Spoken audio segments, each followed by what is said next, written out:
लहान मुलगी आपल्या आईला विचारते, विठ्ठल कोण आहे, विठ्ठल कुठे आहे, तेव्हा आई उत्तर देते, सगळ्यांच्या मनामध्ये विठ्ठल आहे.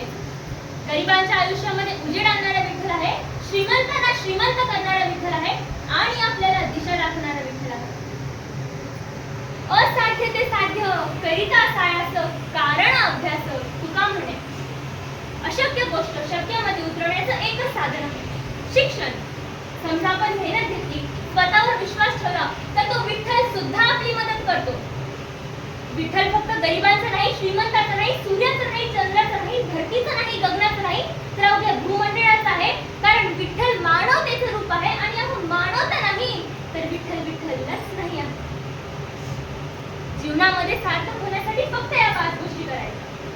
आई वडिलांची निस्वार्थपणे सेवा करायची, गरिबांची मदत करायची, व्यसन करायचं नाही, नीती पुढे पैसा ठेवायचा नाही आणि ज्यानं आपल्याला सर्व दिलं त्या पांडुरंगाला मात्र कधी विसरायचं नाही.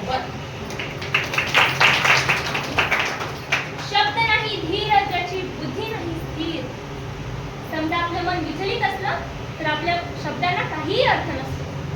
जेव्हा विठ्ठलाचा प्रकाश आपल्या मनावर पडतो तेव्हा तोच विठ्ठल आपल्याला दिशा दाखवतो आणि तोच विठ्ठल आपलं मार्गदर्शन सुद्धा करतो.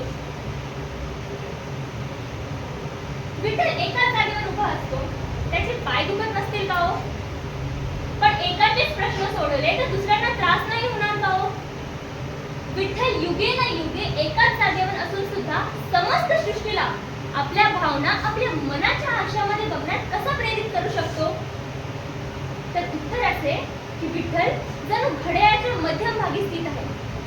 कितीतरी पावसाळे येऊन गेले, सूर्याचा प्रकाश वाढला, माणुसकीचा अर्थ बदलला, अहो माऊलींनो काळ सुद्धा बदलला, तरी वसुधैव कुटुंबकमच्या भावनेने जगाला मात्र उजेड दाखवला.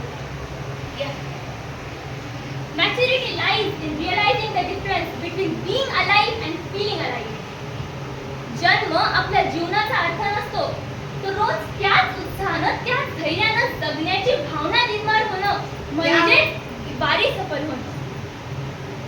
पण राग या गोष्टीचा वाटतो की विठ्ठलाच्या नगरीत असून सुद्धा धर्म, जाती, प्रांत, भाषा या सगळ्या गोष्टींमध्ये आपण का अडकून राहिलेलो आहोत? विठ्ठलाचं नाव घेतलं की पंढरपूर समोर येतं. ती चंद्रभागा नदी, आजूबाजूला जमलेले भक्त, विठ्ठल विठ्ठलचा नाद घुमू लागतो. विठ्ठलाचं आणि वारकऱ्याचं नातं जणू माय लेकराचंच नातं हो. पण प्रश्न हा पडतो की वारी कशासाठी करायची? स्वतःमधला अहंकार दूर करण्यासाठी वारी करायची, स्वतःमधला कमीपणा स्वीकारून दुसऱ्यांना मोठेपणा देण्यासाठी वारी करायची, आपलं ध्येय साधण्यासाठी वारी करायची आणि ज्ञानाच्या विठ्ठलाला जागृत करण्यासाठी वारी करायची.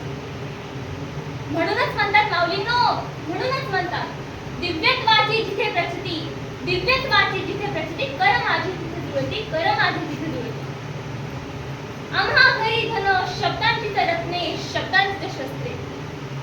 खरं धन तर उच्चारलेले शब्दच आहेत, कारण तेच रत्न आणि तेच शस्त्र सुद्धा आहेत.